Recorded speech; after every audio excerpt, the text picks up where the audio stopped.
తీర్థయాత్ర కార్యక్రమానికి స్వాగతం. పరమేశ్వరుని లీలా విభూతులు అనంతం అమేయం. ప్రకృతిలో ప్రకృతిగా తానే ప్రకృతి స్వరూపునిగా ఆదిదేవుడు ఆవిష్కారమయ్యాడు. భక్తులందరికీ సులభ సాధ్యమైన లింగాకృతిలో ఆవిర్భవించి ఆద్యంతాలు లేని సర్వేశ్వరునిగా వ్యక్తమయ్యాడు. సకల చరాచర జగత్తులో శివతత్వం అణువణువున ఒదిగి ఉంది. శివ పరమాత్మ ప్రకృతేశ్వరునిగా ప్రకృతిలో ఆకృతి దాల్చిన పరమ పురుషునిగా పూజలందుకుంటున్నాడు. మహిమాలయంగా వెలిగే హిమాలయ సుందర దివ్యధామంలో హిమలింగంగా నీలకంఠుడు ఏటేటా అమరనాథుడిగా గోచరమవుతున్నాడు. అంచనాలకు అందని రీతిలో స్వచ్ఛ స్ఫటికంగా సహజ సిద్ధ లింగ స్వరూపంగా ఏర్పడే అమరనాథుని దర్శనం ఓ దివ్యానుభూతి. నేటి తీర్థయాత్రలో హిమాలయ పర్వత శ్రేణుల్లో నెలకొన్న పావనకరమైన అమరనాథుణ్ణి దర్శించుకుందాం.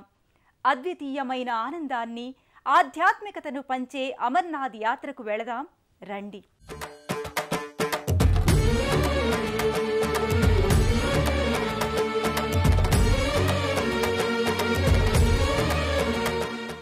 సకల సృష్టి శివాంశతో నిండి ఉంది.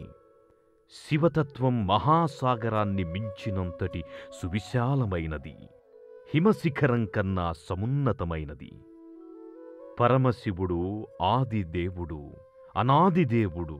మూడో కంటితో మన్మధుణ్ణి భస్మం చేసిన ఆ మహాదేవుడు మంచు కొండల మధ్య చల్లగా కొలువుదీరిన గుహాలయమే అమర్నాథ్ సన్నిధానం.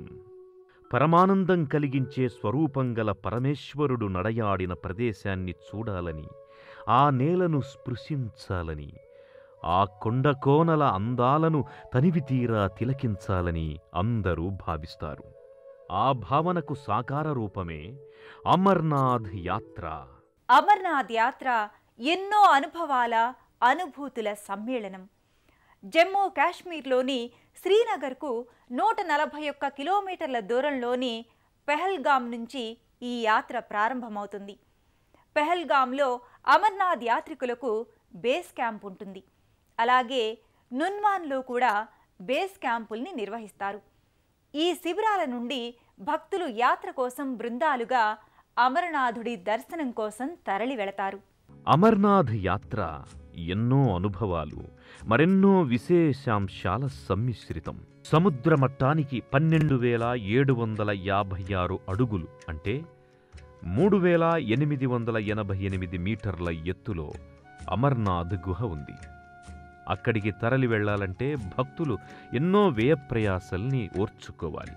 అమర్నాథ్ యాత్రకు దేశం నలుమూలల నుండి, వివిధ ప్రాంతాల నుండి భక్తులు విచ్చేస్తారు. ఈ యాత్రికులు ముందుగా శ్రీనగర్ చేరుకోవాలి. అక్కడ్నుంచి పెహల్గాంకి వెళ్ళాలి. శ్రీనగర్ లేదా జమ్మూ నుండి రోడ్డు మార్గం ద్వారా పెహల్గాంకి చేరుకోవచ్చు. ఈ ప్రయాణం ఎంతో ఆహ్లాదభరితంగా ఉంటుంది. రోడ్డుకిరువైపులా గంగా నది, లిడ్డర్ నదీపాయలు తెల్లగా చల్లగా ప్రవహిస్తూ కనువిందు చేస్తాయి. అమర్నాథ్ గుహకు ఉత్తరంగా ఉన్న మార్గం ద్వారా అంటే బల్టాల్ నుంచి కూడా యాత్రికులు ప్రయాణం చేయవచ్చు. అయితే ఈ మార్గం పూర్తిగా మంచుకొండల ప్రాంతంలో నిట్టనిలువుగా ప్రయాణించాల్సి ఉంటుంది. డోమియల్, బరారీ, సంగం మీదుగా ఈ యాత్ర కొనసాగుతుంది. అయితే ఈ మార్గంలో ప్రయాణం ఒకంత సాహసంతో కూడుకున్నది. అమర్నాథ్ యాత్ర ప్రకృతి రమణీయత నేపథ్యంగా, దివ్యానుభూతుల సమ్మిళితంగా, ఆహ్లాదకర వాతావరణంలో కొనసాగుతుంది. పర్వతాల మధ్య నుండి ప్రకృతి శోభను తిలకిస్తే మనసు మయూరమై పురివిప్పి హొయలు మీరుతుంది, పులకితయామినై పల్లవిస్తుంది. పర్వతాల మీద నుంచి వయ్యారంగా మెల్లికలు తిరిగే లిడ్డర్ నదీ సౌందర్యం, ఆకాశం నుండి కొన్ని తునకలు నేలమీదకొచ్చాయా అని విభ్రాంతి కలిగించే నీలిరంగు తటాకాలు, చూపు మరల్చుకోలేని ప్రకృతి అందాలు నేత్రపర్వం చేస్తాయి. పెహల్గాం నుంచి 48 కిలోమీటర్ల దూరంలో సముద్ర మట్టానికి 3,888 మీటర్ల ఎత్తులో అమరనాథుడి కొలువుదీరిన గుహ నెలకొని ఉంటుంది. భక్తులందరి లక్ష్యం ఒక్కటే, ఆలోచన ఒక్కటే, అంతరంగం ఒక్కటే. ఎన్ని ఇడుములు ఇక్కట్లు ఎదురైనా అమరనాథుణ్ణి దర్శించటమే వారి గమ్యం. ఆ గమ్యస్థానం కోసం భక్తులు వడివడిగా ముందుకు సాగిపోతారు. సాధారణంగా జూలై ఆగస్టు మాసాలలో ఈ యాత్ర ఉంటుంది. దాదాపు 45 రోజులు ఈ యాత్రకు వ్యవధి ఉంటుంది. అధిక సంఖ్యాకులు పెహల్గాం నుండి చందన్వారీ మీదుగానే అమర్నాథ్ యాత్రను చేపడతారు. పెహల్గాం నుండి చందన్వారీకి ఉదయాన్నే భక్తులు చేరుకోవాలి. భక్తులు జట్లుగా వెళ్ళాలి కనుక అందరూ ఒకేసారి ప్రయాణించాల్సి ఉంటుంది. డ్రై ఫ్రూట్సు, ఇతర తినుబండారాలు, చలి నుంచి కాపాడే వస్త్రాల్ని కొనుగోలు చేసుకుని యాత్రికులు ఇక్కడి నుండి బయలుదేరుతారు. ప్రకృతి రమణీయతకు అచ్చమైన చిరునామాల, భూమి మీదకు దిగి వచ్చిన స్వర్గలోకంలా, ఆనందం ఆర్ణవమైన కలల బృందావనిలా, ముగ్ధమోహన సౌందర్యాతిశయంతో మిడిసిపడే ప్రకృతి కన్యలా, అందాల ఆనందాల కాశ్మీరం లోగిలిలో అమరనాథుడి యాత్ర కొనసాగుతుంది. ఈ యాత్రలో చందన్వాడీ నుంచి అమర్నాథ్ వరకు సాగే ప్రయాణం ఎంతో కీలకమైనది. చందన్వారీ చేరుకున్నాక ప్రయాణం మరింత ఆసక్తికరంగా ఉంటుంది. ఇక్కడి నుంచి గుర్రాలపై ప్రయాణించాలి. గుర్రాలపై వడివడిగా సాగే ఈ యాత్ర ఓ కమనీయ అనుభూతిని కలిగిస్తుంది. గుర్రాలపై చందన్వారీ నుంచి భక్తుల ప్రయాణం నెమ్మదిగా కొనసాగుతుంది. గుర్రాలపై యాత్రికులు కూర్చొని సాగించే ప్రయాణం ప్రయాసతో కూడుకున్నదే అయినా ఇదొక విభిన్న తరహా అనుభూతిగా భక్తుల మదిలో నిలిచిపోతుంది. మెలికలు తిరుగుతూ ఇరుకు రహదారుల వెంట, లోయల అంచుల వెంట ఈ ప్రయాణం సాగుతుంది. చందన్వారీలోనే చెడి ముబారక్ అనే ప్రదేశం నుండి కర్రను చేత్తో పట్టుకుని ముందుకు సాగాల్సి వస్తుంది. బృందాలుగా భక్తులు కాలినడకన కూడా అమర్నాథ్ వైపు వడివడిగా ముందుకు సాగుతారు. భక్తులందరిది ఒకటే ఆకాంక్ష, ఒకటే ఆశయం, ఒకటే దీక్ష. అదే అమరనాథుడి దివ్యమంగళ దర్శనం.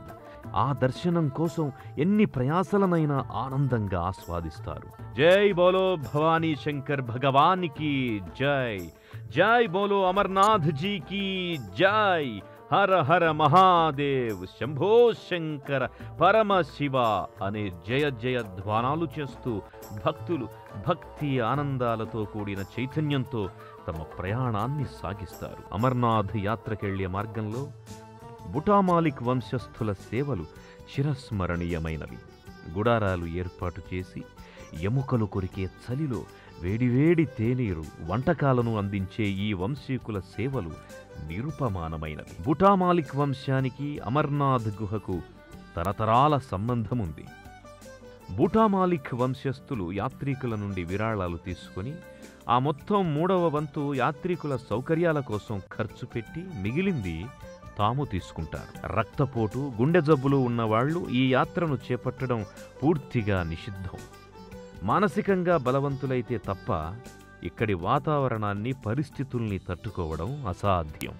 అయితే శారీరక మానసిక సామర్థ్యాలున్నవారు సైతం కొన్నిసార్లు ఇబ్బందులు పడడం కూడా చూస్తుంటాం. అమరనాథుడి శుభ అనుగ్రహంతో భక్తులు తమ యాత్రను విజయవంతంగా కొనసాగిస్తారు. కేవలం 3.5 అడుగుల వెడల్పు మాత్రమే ఉండే దారిలో గుర్రాలపై కాలినడకన సాగే ఈ ప్రయాణం పిస్సు టాప్, జోజిబాల్, నాగకోట ప్రదేశాల మీదుగా కొనసాగుతుంది. భక్తుల కోసం హెలికాప్టర్ సర్వీస్ కూడా అందుబాటులో ఉంది. బేస్ క్యాంప్ నుండి పంచతరణ వరకు ఈ సదుపాయం ఉంది. ఇక్కడి నుండి అమర్నాథ్ గుహ 6 కిలోమీటర్ల దూరం ఉంటుంది. చందన్వారీ నుండి 11 కిలోమీటర్ల దూరం ప్రయాణం చేశాక శేష్నాగ్ అనే ప్రాంతం వస్తుంది. 5 పర్వతాలు నాగుపాము పడగల్లా దర్శనమిస్తాయి. క్రింద నీలిరంగు తటాకముంటుంది. ఈ సరస్సులో శివునికి హారమైన వాసుకి నిద్రిస్తుందని నమ్మకం. శేష్నాగ్ ప్రాంతంలో యాత్రికులు బస చేస్తారు. దీటుగా, ఠీవీగా, దర్పంగా చుట్టూ ఉండే పర్వతాలు ధీర గంభీరంగా కానవస్తాయి. అక్కడి ప్రకృతిని చూస్తే శివయ్య, ఏమి నీ చమత్కారమయ్యా! ప్రకృతిలోని వైరుధ్యాల్ని ఒకే చోట చూపే నీ సృష్టి రచన ఎంతటి విశేషమయ్యా అని అనిపించక మానదు. అమరనాథుడు నెలకొన్న గుహలో శివుడు పార్వతికి సృష్టి రహస్యాన్ని వెల్లడించాడని ప్రతీతి. ఈ నేపథ్యంలో పరమేశ్వరుడు తన పరివారాన్ని ఒక్కో ప్రదేశంలో వదిలి వెళ్ళాడని చెబుతారు. ఆ ప్రదేశాలన్నీ నేటికి భక్తులు సందర్శించి ఈ యాత్రను పరిపూర్ణం చేసుకుంటారు. అమరనాథుడు కొలువుదీరిన ఈ మంచు సీమలో అడుగడుగున శివతత్వం ప్రతిఫలిస్తుంది. పురాణ ప్రసిద్ధమైన ఈ ప్రదేశం శివలీలా వైభవానికి ప్రతీక. ఓ సందర్భంలో సృష్టి రహస్యాన్ని వివరించమని శివుణ్ణి అడిగింది పార్వతి. ఈ అమరమైన రహస్యాన్ని ఏ ప్రాణికి వినిపించని ప్రదేశంలో ఏకాంతంగా చెబుతానన్నాడు శివుడు. ఆ ప్రదేశానికి తరలి వెళ్లే క్రమంలో శివుడు నందీశ్వరుణ్ణి పెహల్గాం దగ్గర వదిలి వెళ్తాడు. చందన్వారి దగ్గర తన శిరస్సును ధరించిన చంద్రుణ్ణి వదిలేశాడు. శేష్నాగ్ వద్ద తన హారమైన వాసుకిని వదిలాడు. మహాగణేశ పర్వతం దగ్గర గణపతిని వదిలాడు. పంచతరణి దగ్గర పంచభూతాలైన భూమి, నీరు, గాలి, నిప్పు, ఆకాశాన్ని వదిలేశాడు. ఆ తరువాత తన భార్య పార్వతితో కలిసి పరమేశ్వరుడు లాస్యనర్తనాన్ని, ఆనంద తాండవాన్ని చేశాడు. ఆ తరువాత గౌరితో గుహలోనికి ప్రవేశించాడు.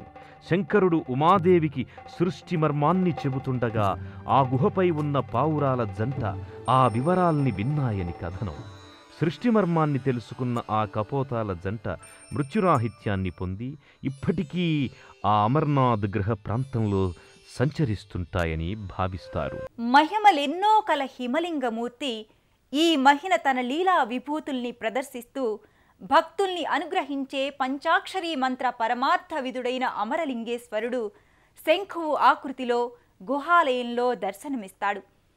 చంద్రుని వృద్ధి క్షయాల్ని అనుసరిస్తూ ఈ హిమలింగం పెరుగుతూ తరుగుతూ ఉండడం శివలీలా వైభవానికి మరో ఉదాహరణం. ఆ హిమలింగ దర్శనం ఇహపర సౌఖ్యదాయకం, సకల సన్మంగళాకారకం. మహిమాలయం హిమాలయంలో మహిమగల మహాదేవుడు మంచులింగంగా, స్వచ్ఛ స్ఫటికంగా, ధవళకాంతుల్ని విరజిమ్మే కైలాసవాసునిగా, అమరలింగేశ్వరునిగా, అమరనాథునిగా భక్తులకు దర్శన భాగ్యాననుగ్రహిస్తున్నాడు. ఈ హిమలింగాన్ని తిలకించగానే భక్తులు పులకాంకితులవుతారు. తమ ప్రయాసలన్నీ మరచిపోతారు. ఓం నమ శివాయ నామ ఉచ్చారణలతో, జై అమర్నాథ్ భగవానికి అనే నామస్మరణలతో, గంటల గణగణ సవ్వడులతో అమరనాథుణ్ణి భక్తులు దర్శించుకుంటారు. గుహ అంతా మంచు పరచుకొని ఓ వేదికలా ఉంటుంది. మంచు పరచుకున్న భాగంలో మనం గుహవైపునకు నిలబడి ఉంటే మనకు కుడివైపున ఒక మూల శంకువు ఆకృతిలో కొనదేలి అమరనాథుడు దర్శనమిస్తాడు. అమరనాథుడు అనాదిదేవుడు, యుగాల తరబడి పూజలందుకుంటోన్న మహాదేవుడు. 11వ శతాబ్దానికి చెందిన రాజతరంగిణి గ్రంథంలో అమరనాథుడి ప్రస్తావన విశేషంగా ఉంది. కాశ్మీర దేశపు రాణి సూర్యమతి అమరనాథుడి భక్తురాలు. త్రిశూలం, బాణలింగాలను అమరనాథుడికి ఆవిడ సమర్పించింది. రాజావాలి పతాక, ప్రజాభట్టు వంటి రాజులు అమరనాథుణ్ణి ఇలవేల్పుగా కొలుచుకున్నారు. ఎన్నో మహిమలు, లీలా విశేషాలు అమరనాథుడితో ముడివడి ఉన్నాయి. అడుగడుగునా ఎన్నో అద్భుతాలతో ఎంతో భక్తి పారవస్యాన్ని కలిగించే అపురూప యాత్ర అమరనాథ యాత్ర. చంద్రశేఖరుని చల్లని చూపులు ఎక్కడ ప్రసరించాయో అక్కడ మంచు కొండలు ఆవిర్భవించాయా అని అనిపించే కమనీయ కాశ్మీరం నెలవులో అమరనాథుడు గుహలో చల్లని తండ్రిగా, వరాలిచ్చే వేలుపుగా కొలువుదీరాడు. అమరనాథుణ్ణి దర్శించుకోగానే భక్తులు పరమానంద భరితులవుతారు. తమ ప్రయాసలన్నీ మరిచి ప్రమోదాన్ని, ప్రహ్లాదాన్ని పొందుతారు. మహిమగల హిమలింగ రూప అమరనాథుడికి ప్రణతులు సమర్పిస్తూ మరో క్షేత్రంతో తీర్థయాత్ర కార్యక్రమంలో కలుసుకుందాం.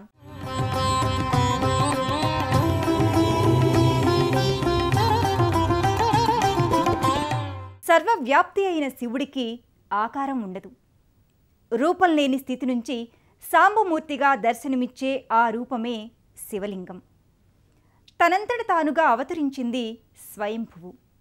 అలా కొన్ని వేల సంవత్సరాల నుంచి స్వయంభువు లింగంగా ఆరాధింపబడుతూ శివుని నివాస స్థలంగా ఖ్యాతికెక్కిన మహామహిమాన్విత క్షేత్రం కైలాస పర్వతం. ఇవాల్టి తీర్థయాత్ర కార్యక్రమంలో కైలాస మానస సరోవర యాత్రా విశేషాలను వీక్షించి తరిద్దాం రండి.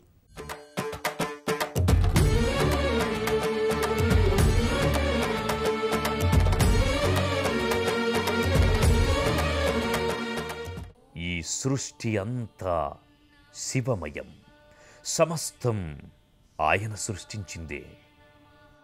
సృష్టికి పూర్వం అంతా జలమయం, ఆ జలం నుంచి ఉత్పన్నమైన తేజమే పరబ్రహ్మాకృతి దాల్చింది. ఆయనే లింగరూపాన్ని ధరించిన శివుడు. గురు అనుగ్రహంతో చెరించి శారీరక మానసిక ప్రతిష్టతో ధ్యానపూర్వకంగా బిందు సరోవరం మీదుగా స్వయంభువు కైలాసాన్ని చేరుకోవడమే కైలాస మానస సరోవర యాత్ర. ఆది దంపతుల నివాస క్షేత్రంగా పరమ పవిత్రంగా భావింపబడే కైలాస పర్వతం టిబెట్లో ఉంది. టిబెట్కు నైరుతిగా గల కైలాస పర్వతం హిందూ, బౌద్ధ, జైన, బోన్స్ మతస్థులందరికీ అత్యంత పుణ్యస్థలం. కైలాస పర్వతాన్ని ఒక్కసారి చుట్టి వస్తే సర్వ పాపాలు పోతాయని హిందువులు ప్రగాఢంగా నమ్ముతారు. కైలాసం మానస సరోవర యాత్రకు తొలి అడుగు ఖాట్మండు నుంచి మొదలవుతుంది. సముద్ర మట్టానికి 4500 అడుగుల ఎత్తులో ఉన్న ఖాట్మండు నుంచి యాత్రికుల మొదటి అడుగు పడుతుంది. అనంతరం కొడారి ప్రాంతంలోని నేపాల్, టిబెట్ సరిహద్దు ప్రాంతాన్ని దాటి అక్కడ నుండి టిబెట్లోకి ప్రవేశిస్తారు. టిబెట్లో ఝాంగ్ము, సాగా, పరియాంగ్ తదితర సుందర క్షేత్రాలు దాటిన తరువాత జీవన సాఫల్య భాగ్యమైన మానస సరోవరాన్ని భక్తులు చేరుకుంటారు. కైలాస మానస సరోవర యాత్రలో భక్తులు ముందుగా దర్శించుకునే అపూర్వ క్షేత్రం మానస సరోవరం. మహిమాన్విత మానస సరోవర క్షేత్రం అద్భుతాలకు నిలయం, ప్రకృతి అందాలకు నెలవు. దేవభూమిగా వినుతికెక్కిన ఈ దివ్యధామంలోకి అడుగుపెట్టిన భక్తులు అక్కడి ప్రకృతి అందాలకు మైమరచిపోతారు. సకల పాపహరణమైన పవిత్ర సరస్సిది. సృష్ట్యాది నుండి ఉన్న ఈ సరస్సు రూపంలో పార్వతీదేవియే స్వయంగా ఉంది అంటారు. పార్వతీమాతయే మానస సరోవరం. బ్రహ్మ తన మనస్సు నుంచి ఈ సరోవరాన్ని సృష్టించినందువల్ల దీనికి బ్రహ్మమానస సరోవరం అనే వ్యావహారిక నామం కూడా ఉంది. బ్రాహ్మీ ముహూర్తంలో ప్రతిరోజు తెల్లవారుజామున 3 నుంచి 4 గంటల వరకు దేవతలు నేటికి ఇందులో ప్రభాత స్నానాలు చేస్తారని హిందువుల విశ్వాసం. మానస సరోవర పవిత్ర జలాల్లో మునిగిన, తల తడిసిన కలిగే ఆధ్యాత్మిక వికాసం అనూహ్యమైనది. అత్యంత మహిమాన్వితమైన మానస సరోవర ప్రాంతానికి చేరుకోవడానికి, అక్కడి అందాలను తనివి తీరా ఆస్వాదించడానికి శివచింతనతో పాటు శారీరక మానసిక దారుఢ్యం కూడా ఉండాలి. మానస సరోవరం తరువాత కైలాస పర్వతాన్ని చేరుకోవడానికి పర్వతాలను అధిరోహించి రావడం వల్ల అక్కడి వాతావరణ పరిస్థితులకు తట్టుకోలేని వారు మానస సరోవరం నుండే వెనుతిరుగుతారు. అడుగడుగు ఊహించని వాతావరణ పరిస్థితులు, మంచుగాలులు, ఎగుడు దిగుడు పర్వతాల మీదుగా సాగిపోయే కైలాస మానస సరోవర యాత్రను భక్తులు ఓ సాహసయాత్రగా భావిస్తారు. మానస సరోవరాన్ని దర్శించుకున్న భక్తులు అనంతరం షేర్ షాంగ్ వైపు కదిలిపోతారు.